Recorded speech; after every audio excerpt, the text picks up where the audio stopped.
President Trump, Chris, is making a major speech later today about national security, and he's expected to take a new tone regarding the Middle East. Tell us about that. I think one of the big things he's going to do, Mark, is he's going to recognize that there's been this Sunni alliance that he has actually built.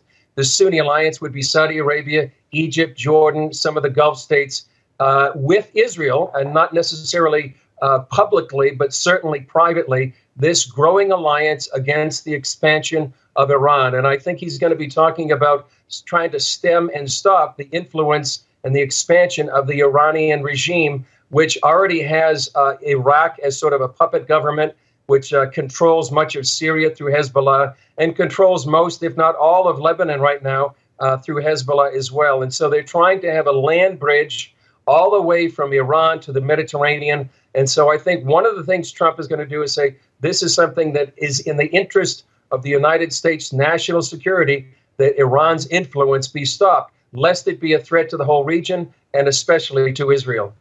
The Israel-Palestinian conflict has long been seen as the main problem in the Middle East. Is he changing that?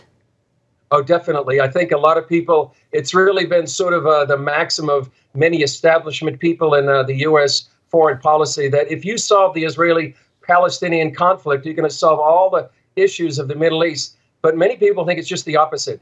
There are so many issues in the Middle East that are not necessarily connected to the Israeli-Palestinian conflict. One of the biggest is the Sunni-Shiite divide between Iran and the other Sunni nations. Another is the rise of ISIS. They have their own agenda apart from the Israeli-Palestinian conflict. So I think he's going to try to divorce the entire Middle East, that if you solve the Israeli-Palestinian conflict, all these other issues are going to go away.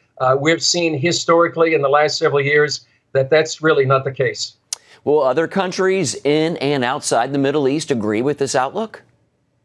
I think they will, especially Israel, I think, is going to agree with that outlook. I think Saudi Arabia, especially now with Crown Prince Mohammed bin Salman, is really setting a new tone for Saudi Arabia. And Mark, one of the, I think, the exciting things or developments you could say here in the Middle East is how Saudi Arabia is kind of relating to the Jewish state. Just today, there was a Saudi intellectual that said we should recognize Jerusalem as the capital of the Jewish state, and sort of this kind of rhetoric from even a Saudi intellectual right now is something we haven't seen in ever, perhaps. And I think just a recognition of this new alliance in the Middle East.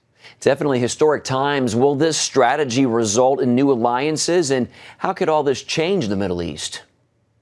Definitely new alliances. We're seeing that. We've actually seen that in the last several years. Back in 2014, during the war between Israel and Gaza, we saw this private alliance going on where Saudi Arabia in particular didn't stand as much with Hamas as you expected or would have expected. That alliance has grown over the past few years, and now we see this big standoff between the Sunni nations in Israel and Iran and its proxies and its alliances. And really, I think, Mark, we're possibly seeing a showdown coming between these two big alliances between Shiite Iran and Sunni Arab nations in Israel. We could see a major regional war. It kind of remains to be seen how far Iran is going to take this, how much they want to provoke Israel. There's been an attempt by Iran to build military bases on Israel's northern border on the Golan Heights. Israel has been literally striking those militarily and trying to stop that military encroachment on Israel's northern border. We'll just have to see how far Iran is going to take it, and whether or not they want to provoke an even greater war here in the Middle East.